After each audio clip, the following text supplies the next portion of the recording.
Guys, അപ്പോൾ ഇത്തവണ ഞങ്ങൾ ദീപാവലി ആഘോഷം എങ്ങനെയാണെന്ന് അറിയണ്ടേ? അതിനുവേണ്ടി നാട്ടിൽ നിന്ന് എൻ്റെ എല്ലാ കസിൻസും കൂടെ കെട്ടും കിടക്കെടുത്ത് ഇങ്ങത്തെ ഇടുക്കിയിലോട്ട് പുറപ്പെട്ടു.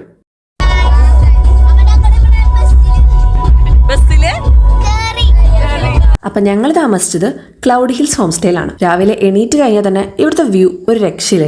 രാവിലെ എണീറ്റാൽ ഫുൾ കോടൊക്കെ കാണാം. പക്ഷേ രാവിലെ എണീറ്റ ശീലം എനിക്കില്ലാത്തതുകൊണ്ട് നിങ്ങൾ ഇതൊക്കെ വെച്ച് അഡ്ജസ്റ്റ് ചെയ്യും. ഇവിടെ ടോട്ടൽ 6 റൂംസ് ഉണ്ട്, പ്ലസ് ഡോർമെറ്ററി ഉണ്ട്. അറൗണ്ട് ഒരു 50 ആളൊക്കെ വന്നാൽ സുഖമായിട്ട് ഇവിടെ സ്റ്റേ ചെയ്ത് പോകാം. ഫാമിലി ആയിട്ട് വരുന്നവർക്കും ബാച്ചിലേഴ്സ് ആയിട്ട് വരുന്നവർക്കും ഒരുപോലെ ഇവിടെ സ്റ്റേ ചെയ്യാം. അത് മാത്രമല്ല, നമ്മുടെ കാറ്റാടി പാടത്തിന്റെ തൊട്ടടുത്താണ് നമ്മുടെ ഹോം സ്റ്റേ വരുന്നത്. കൂടുതൽ ഡീറ്റെയിൽസ് അറിയാൻ ഞാൻ ഇവിടെ കോൺടാക്ട് താഴെ കൊടുക്കാം. നിങ്ങളൊന്ന് ചെക്കൗട്ട് ചെയ്ത് നോക്ക്. പിന്നീടാണ് ഞങ്ങളുടെ ദീപാവലി ആഘോഷം തുടങ്ങിയത്.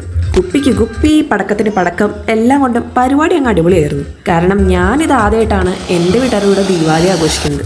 അപ്പുറത്തെ വീട്ടിലൊക്കെ പോയി ആഘോഷിച്ചിട്ടുണ്ടെങ്കിലും എൻ്റെ വീട്ടുകാരുടെ കൂടെ ഇതെനിക്കൊരു ആദ്യത്തെ എക്സ്പീരിയൻസ് ആയിരുന്നു. പിന്നെ അങ്ങനെ കുറേ പാർക്കിലൊക്കെ പോയി. നമ്മളും കുഞ്ഞി പിള്ളേരായതുകൊണ്ട് കുഞ്ഞി പിള്ളേരുടെ കൂടെയാണ് ഞങ്ങളും കളിച്ചത്.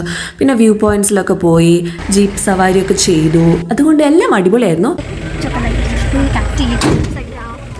അത് കഴിഞ്ഞ് ഞങ്ങൾ എല്ലാവരും കൂടെ കാറ്റാടിപ്പാടത്തേക്ക് പോയി. അവിടെ കണ്ട് അവിടെ നിന്ന് തിരിച്ചു പോന്നു. അങ്ങനെ അവർ തിരിച്ച് വീട്ടിലേക്ക് മടങ്ങി. അപ്പോൾ ഇന്നത്തേക്ക് അത്രേ ഉള്ളൂ. Tata bye bye.